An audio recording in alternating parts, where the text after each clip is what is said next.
Hola amigos, ¿cómo están? Mi nombre es Valeria y hoy vamos a estar hablando de un tema bastante fuerte, la verdad, así que si hay alguna persona por ahí que es un poco sensible a las imágenes que son, les recomiendo que no lo vean.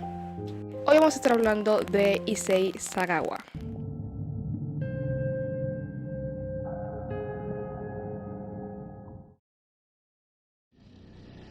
Sagawa nació el 26 de abril de 1949 en Kobe, Japón. Es culpable de asesinato y canibalismo cometido contra René Hartgold. En París de 1981 mató, violó, descuartizó y se comió a su víctima durante varios días.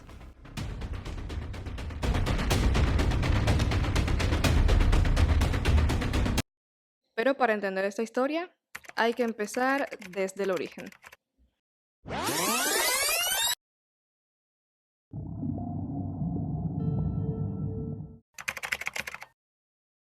Sagawa describe su infancia como la mejor época de su vida, unos padres amorosos, una vida despreocupada rodeado de la naturaleza.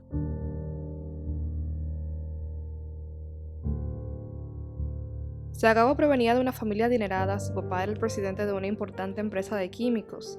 Nació prematuro y súper débil, por lo que los doctores no pensaban que él iba a sobrevivir. Sin embargo, logró crecer como los demás niños. Era una persona introvertida y desde muy pequeño generó un gran interés en la literatura.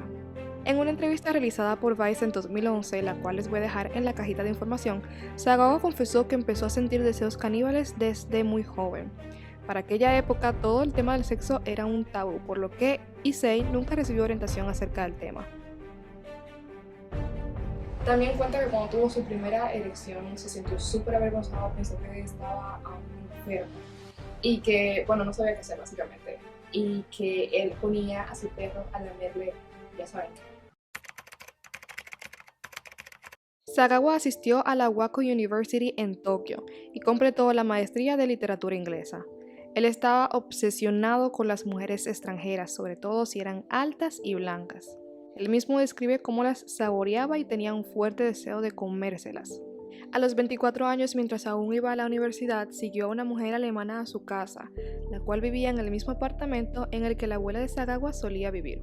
Logró irrumpir dentro del apartamento y vio a la chica desnuda durmiendo. Su plan en primera instancia era golpearle con una sombrilla y luego empezar a cortarla para empezar a devorar sus glúteos. Pero cuando se acercó a ella, sus pies tocaron su barriga, así que ella se despertó, empezó a gritar y a él lo atraparon. Lo juzgaron por intento de violación y obviamente él no confesó sus verdaderas intenciones, la cual eran comérsela. Sin embargo, los cargos fueron retirados ya que la víctima y el papá de Issei llegaron a un acuerdo monetario. A partir de ahí, sus siniestras fantasías pasaron a la acción gracias al servicio de diversas prostitutas. Le metía la hoja de un cuchillo en la garganta y fingía que iba a matarla. Después dejaba que ella hiciera lo mismo conmigo. Pero aquella mujer no me interesaba, simplemente jugaba con ella un macabro juego. Fue un primer paso hacia lo inevitable. En 1977, Sagawa se fue a París a estudiar literatura comparativa a la Sorbona, que es una histórica universidad de París. Aquí es donde empiezan todos los problemas.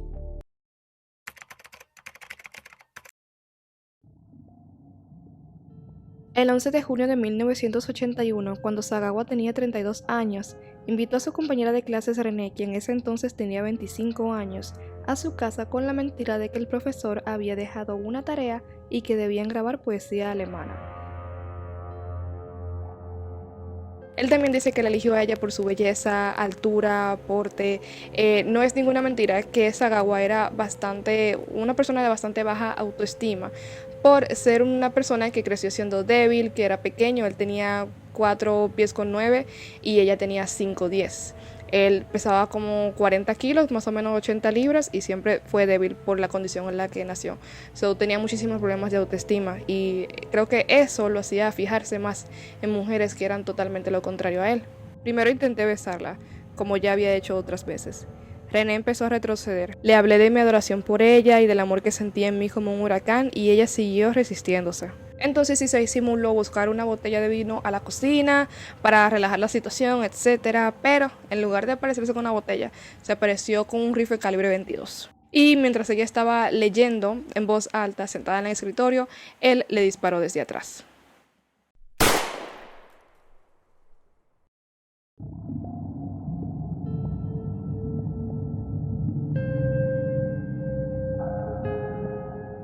Él relata que lo hacía con una sonrisa en el rostro, pero que en realidad estaba súper nervioso y, sin embargo, disparó. Sagawa puso una toalla en su cabeza, de donde estaba saliendo la sangre, comenzó a desvestirla, tuvo sexo con el cadáver y luego intentó comérsela. Dice que lo primero que hizo, lo primero que él fantaseaba era tratar de probar sus glúteos.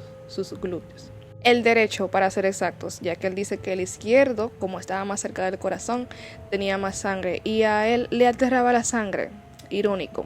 Ok, aquí es donde se va a volver un poquito explícito, pero él así mismo lo relató en aquel documentario. Él trató de morder la carne de René, pero como es carne humana, era muy dura, le lastimaba la mandíbula y no pudo atravesarla. Trató de cortarla con un cuchillo de mantequilla, pero obviamente no pudo.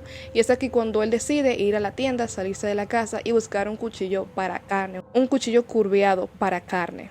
Una vez con un cuchillo en casa, ya empieza a hacer todos sus actos. Relata que lo primero que ve es una capa de algo amarillo, lo que después él supo que era grasa, y que ya luego llegó a la carne y ya se imaginan todo lo que hizo. Aquí es donde voy a dejar las imágenes más explícitas por si se quieren saltar a este minuto.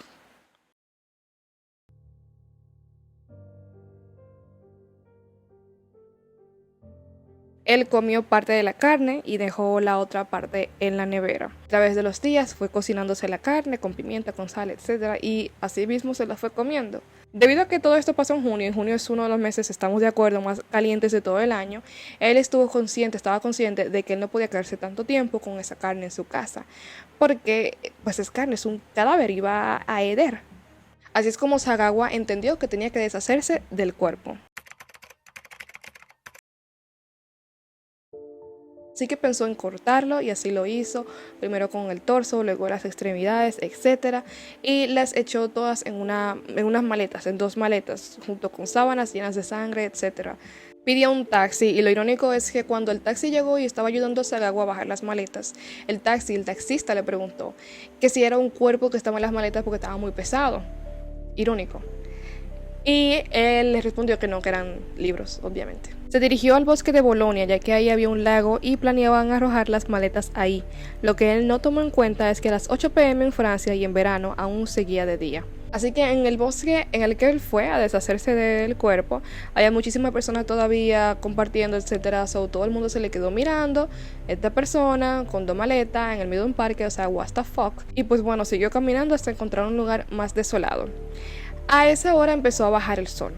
Empezó el atardecer, todo se puso rojo, todo se puso divino, hermoso, así que él se quedó embelesado con la belleza de lo que es el atardecer, dejando las maletas detrás de sí. En lo que él estaba embelesado mirando el cielo, una persona empezó a abrir la maleta y tiró un grito.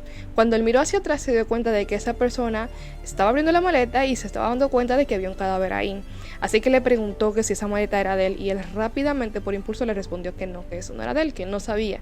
Y el hombre siguió abriendo las maletas. Al darse cuenta que habían partes y extremidades de humanos, comenzó a gritar asesino, asesino.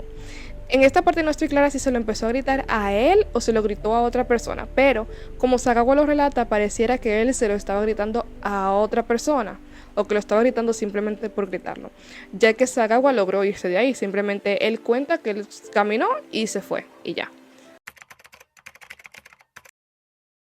4 días después, Sagawa fue arrestado gracias obviamente al taxista que lo ayudó, que pudo dar la descripción y conectar, ¿no?, todo lo que estaba pasando.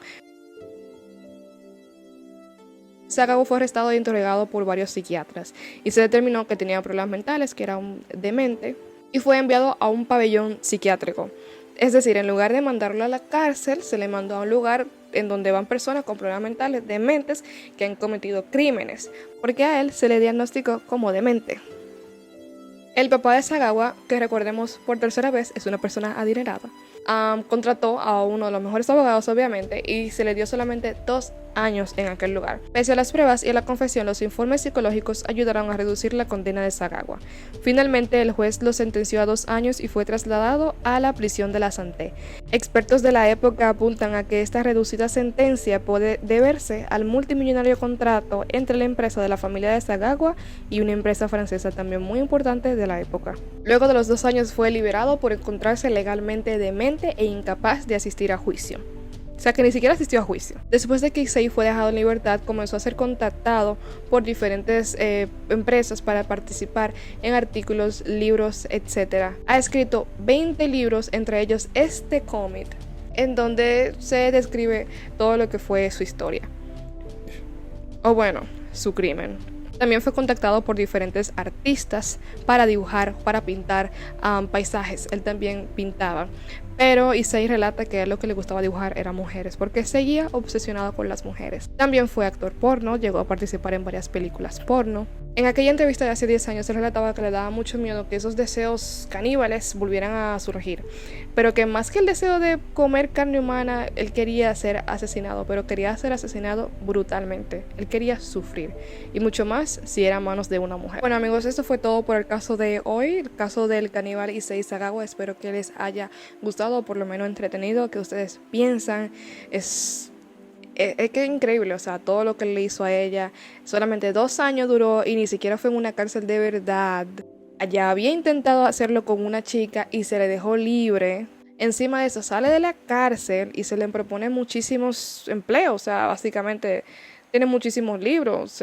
Fue actor porno, por Dios. Pero bueno, espero que les haya gustado y si fue así, ya saben, nos vemos en el próximo video. Les voy a subir un caso que está súper, súper, súper loquísimo, súper interesante, súper triste. O sea, no es que no sean tristes los casos, son tristísimos, pero que son como que wow, o sea, la locura del ser humano, yo no sé. Pero anyways, eso lo verán en el próximo video, si no quedan traumados con este, jeje. Me quité la chaqueta porque tenía calor, jeje. Antes de dejarlo así, solamente quería decirles que este caso es mucho más largo, lean el documental, hay muchos artículos acerca del mismo, pero este video es un video resumido de todo lo que pasó, ¿ok?